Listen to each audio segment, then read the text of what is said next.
The film opens with a little child named Tim, who is 7 years old and imaginative, having fun with his parents. He pretends to be an adventurer in the Congo, where he battles his pretend gorilla father and acts as a deep-sea diver to save his parents from a shark. Janice and Ted Sr. Tim describes how his family is perfect and that his parents work at a firm called Puppy Company. They put in a lot of effort in the marketing department, yet they still have time for Tim. His parents teach him how to ride a bicycle. Tim wonders where babies come from as he drifts off and Baby Corp baby is born and reluctantly moves through a machine with other babies. The machine tries to tickle him but it doesn't work and the machine puts him in a suit and sends him to management. The next morning Tim's alarm wakes him up and he pretended to be asleep when in fact he was awake when the machine sent him to management. Baby demands his parents' attention and keeps them occupied all the time. Tim tries to utilize his imagination for entertainment, but when he notices that the infant is occupying his home, he snaps back to reality. When Tim talks to his parents that evening while they are feeding the infant, he remarks that the child is peculiar because he wears a suit and a briefcase. When Tim's parents leave, they tell him that he will eventually love Baby with all of his heart. Tim waits for his parents to come tell him his story before bed, but they don't. He finds them sleeping in the living room and hears the phone ring.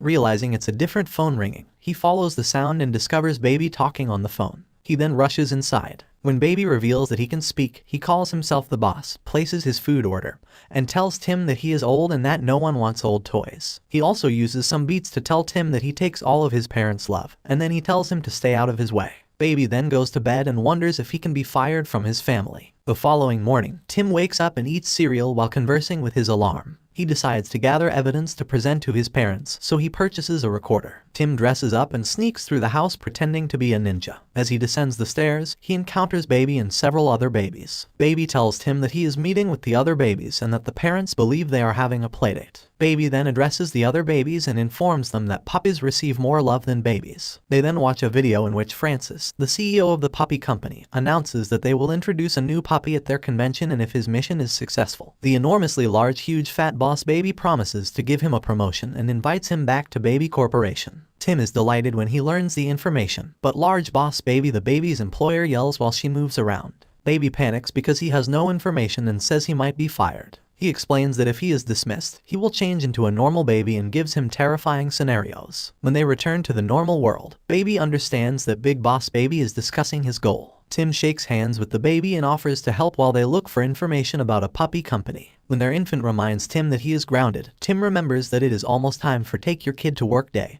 and proposes they follow their parents. After pretending to like themselves for a while, their parents eventually start to trust them. Tim's parents tell him he is ungrounded and will follow them to work. Tim gets excited and prepares for work with Baby. They arrive at Puppy Company. Tim's parents suggest they leave Baby in the puppy zone, but Tim refuses and walks with Baby. They find a door for authorized personnel and enter. Baby talks to Tim and says he has never been tickled. He claims he was born as an adult and didn't have a childhood. They both fall asleep. Baby is dressed as a puppy by Tim, and he sneaks through the tiny door designed for puppies. Baby distracts the security guard as they enter the room, where they find a file on the new puppy. They replace it with a file of the same weight, but the baby's drool touches it and sets off a trap, which leads to their capture. Francis's brother Eugene lowers them into his office when they determine the file is a hoax, where Francis introduces himself as a supersized, big baby boss and tells them his tale. He claims that after being elevated to the corner office, the board of directors replaced him and provided the love and attention to someone else after he became aware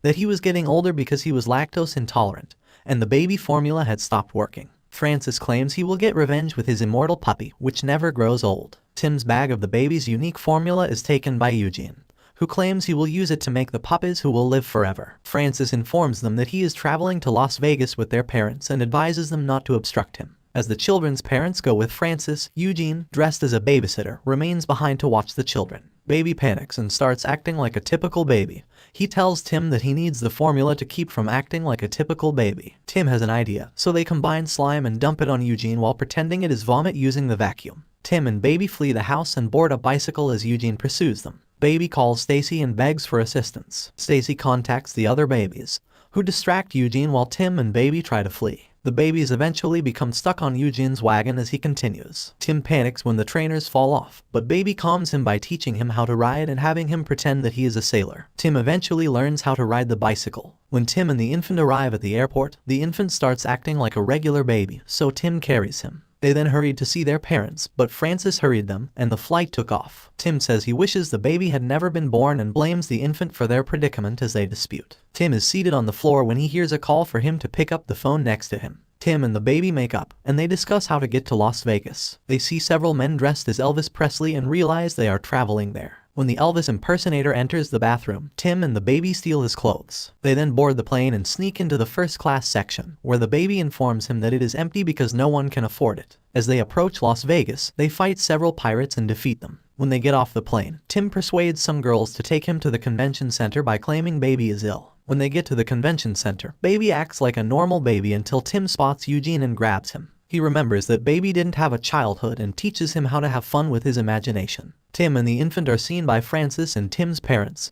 so Francis kidnaps them. Francis kidnaps Tim's parents and rushes backstage while Eugene follows Tim and the infant. Backstage, Tim and the infant observe Francis loading the forever puppies into a rocket. Francis puts Tim's parents under the rocket so it may kill them when it launches. Francis then stands in the way of Tim and the baby, who uses their tickling spot to try to flee. Tim and the infant are tackled by Francis with his stick, but they use their imaginations to combat and beat him. When Tim finally reaches his parents, he is unable to release them from the box. Baby opens the hatch, reverting to his normal baby form as they save his parents, and Tim tries to persuade him to step off the rocket before it launches. Baby starts to cry, but Tim sings to him to get his attention, and baby falls into his arms as they run and hide as the rocket launches. Tim then gives baby the special formula, reverting him to his normal self. They run and hide as the rocket launches. When Francis emerges from the special baby formula pool, he rushes to attack the baby, but Eugene stops him and assures Tim and the baby that they will raise him well. They then depart, with Tim releasing their parents from the box and the baby packing his belongings. The other babies meet him outside, and he gives them farewell gifts. When baby arrives in the taxi and bids Tim goodbye as he departs, Tim wonders what he will tell his parents. He is informed that Baby Corp will erase his parents' memories and make it appear as though he was never born.